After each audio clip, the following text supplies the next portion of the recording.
al Día con Hernán Higuera. Agradezco a mis oyentes por los mensajes que nos han empezado a enviar, son muchísimos. Vamos a tratar de leerlos hasta el final del noticiero, pero es que esto es lo que la gente debe hacer, pronunciarse, hablar, no ser simples espectadores de lo que está pasando, porque ya es el momento de exigir que ya no nos maten a más gente. Ya basta. El Ecuador es de los ecuatorianos que producen, que trabajan. Ya no es el Ecuador de los narcotraficantes, de los políticos que se alían a ellos, de esos que quieren callar a la prensa. Aún no se sientan en la curul y ya están pensando en la ley Mordaza. ¿Para qué? ¿Para que no digamos cosas como esta? ¿Para que hagan lo que les da la gana como ya lo hicieron antes? A todos los gobiernos, a todos, porque todos a su momento han intentado callar a la prensa, a los medios de comunicación, a los periodistas, a la gente. Aún no se sientan y ya están hablando de eso, que es lo primero que les interesa. Y lo peor es que viene de un comunicador, ¿no? El señor Javier Lasso, hermano de Guillermo Lasso. Viene de un comunicador que sí se sentía cómodo en los medios públicos, ganando sueldo que le pagaban los ecuatorianos. Y claro, como a él sí lo dejaban decir las arengas de su jefe, pues ahí sí viva la libertad de expresión, como lo hacen en otros medios públicos, usando los medios de los ecuatorianos. El Consejo de Comunicación se pronunció sobre la propuesta de una nueva ley de medios anunciada por el asambleísta Javier Lasso. Esto luego de que días atrás el hermano del expresidente Guillermo Lasso cuestionó la autorregulación de los medios de comunicación y señaló la necesidad de que exista una ley que frene esa cantaleta. Yanine Cruz, presidenta del Consejo de Comunicación, está con nosotros. Buenos días, Yanine. Buenos días, Hernán, qué gusto saludarle, un saludo a través de este medio, pues a todo el país. Intentan nuevamente callar a la prensa, ¿para qué? ¿Por qué? Bueno, primero, siempre ha sido la filosofía de este grupo político, como bien lo señala. Si nosotros nos remontamos al año 2013, que con 108 votos ya se dio paso a una ley guillotina, ley de la censura o ley Mordaza muy conocida, pues primero aterriza a un solo objetivo. Después del atentado del 30S, después de haber dado un panorama o montar un escenario de un autogolpe muy a lo común a lo que sucedió en países como por ejemplo Venezuela, era para tratar de polarizar con la prensa primero independiente, medios privados, frente al poder manejar los medios públicos. Esto fue estratégicamente, Hernán. Para nosotros ha sido importante remontarnos a los años 2015, 2016 y 2017, donde hay duros informes en contra de la libertad de expresión por el uso de esta normativa. Una normativa que bajo artículos como por ejemplo las normas deontológicas, que son el Estado quien les dice a los periodistas cómo comportarse, y si ustedes criticaban al poder de turno, venían sanciones. Aproximadamente en este lapso de aplicarse la ley Mordaza, hasta el 2017 se levantaron más de 683 sanciones a medios privados, porque nadie controlaba a los públicos. Los públicos podías decir lo que tenías que decir, y hay que recordarle que eran justamente en sabatinas donde se agredía a la prensa. Nadie levantaba expedientes en contra de los medios públicos cuando criticaban, por ejemplo, de sicarios de tinta, por ejemplo, a Bonil, que fue uno de los primeros caricaturistas que recibió una sanción y le obligaba a dar disculpas públicas. Segundo, hay que identificar que con el pasar de los años se determinó una sanción al Estado ecuatoriano por uso de esta norma, un abuso de la norma, y también por jueces en su momento serviles para poder dar paso, por ejemplo, a sanciones como en el caso del diario El Universo y el articulista Emilio Palacio.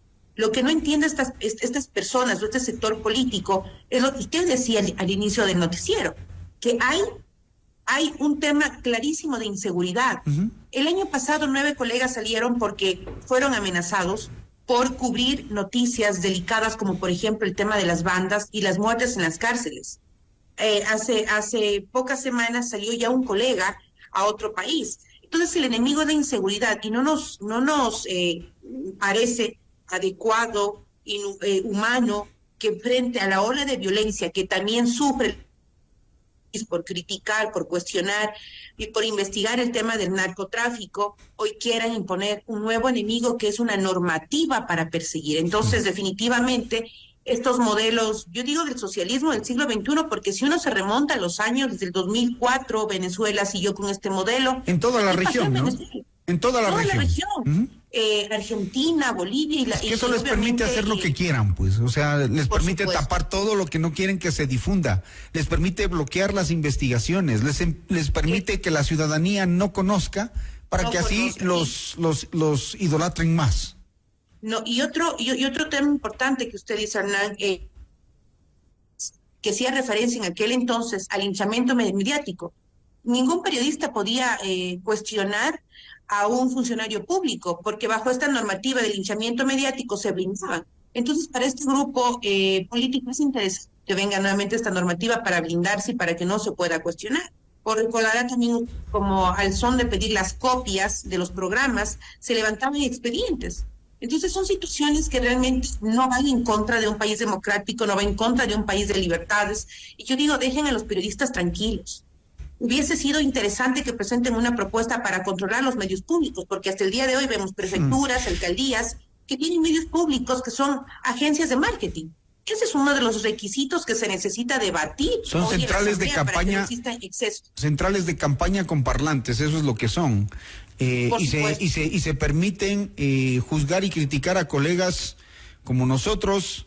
Y perdón que me ponga de ejemplo, que hemos hecho investigación y sabemos cómo se tapan, sabemos lo que quieren, no quieren que se diga, pero entonces hay que ver en qué llega, a qué llega esto, porque yo no creo que prospere, digo, porque no se acople estándares internacionales. Hay que recordar, porque a veces la ignorancia, ignoran información relevante, como por ejemplo tratados internacionales, ignoran que hay pronunciamientos por parte de la Corte Constitucional. Usted recordará que en el año 2022 ya quería nuevamente hablarse de penalizar o judicializar el tema de la opinión pública. La Corte Constitucional se pronunció, echaron abajo un artículo, pero siempre va a haber la intención de controlar. Y hay un tema que para mí es importante. Una vez que se aplica la ley Mordaza, se trae la Supercom como tentáculo, la Cordicom para sancionar, levantar informes. Hay 8 zonales en nuestro país de la Supercom. Y nos llama la atención que en los dos zonales, donde el gobierno de aquel entonces no contaba con mayor popularidad, es donde más se sancionó. Por ejemplo, una de las provincias que más se sancionó fue Loja, El Oro, Zamora, Pichincha, Tungurahua, con la finalidad obviamente de coartar el criterio, la opinión de los ciudadanos que criticaban también al accionar de los gobernantes de aquel entonces. De ninguna manera, pues esto tiene que ser positivo, porque hay que recordar algo. Cuando empezaron a perseguir a la prensa, fue la prensa quien levantó obviamente las fiscalizaciones del caso, porque los órganos de control lamentablemente eran muy dependientes del gobierno de turno. Yanine, en realidad no se necesita una ley de comunicación como la quieren plantear, porque hoy mismo estamos viviendo un régimen autoritario en donde con ocultar la información, con no permitir que la prensa haga su trabajo, es una ley Mordaza disfrazada nada más. Eso es lo que está pasando. El acceso a la información no hay. Usted pide a un funcionario público, a una entidad, y no se la dan. Y pasan meses. Y entonces claro, no hay la posibilidad de que los ciudadanos accedan a toda la información. Hay todavía debilidades fuertes, como usted señala, el hecho de que no exista, por ejemplo, un acceso de información transparente para que los periodistas hagan su trabajo de investigación. Por ejemplo, esas debilidades hay que trabajarlas. Hay una ley de acceso a la información pública. Trapean con esa ley. Es tedioso decirlo, pero hay mecanismos para poder solicitar información. En casos particulares nos ha pasado que a veces hay periodistas independientes que están investigando temas de contratación y la autoridad no responde lo que solicita el comunicador y nos dan una copia a nosotros de la queja. Inmediatamente nosotros intercedemos con el mecanismo de protección, que aquí está a la cabeza Ricardo Rivas, con la finalidad de poder mediar. Eso particular, se tomarían obviamente acciones de acceso a la información pública, que es uno de los mecanismos. Por ejemplo, Hernán, nosotros haciendo una contabilidad del año pasado, tuvimos aproximadamente 137 agresiones 131 agresiones, obviamente a los colegas periodistas, un atentado a la libertad de expresión, y este año estamos con aproximadamente seis alertas. 6 alertas y a un comunicador desplazado. Hay temas pendientes.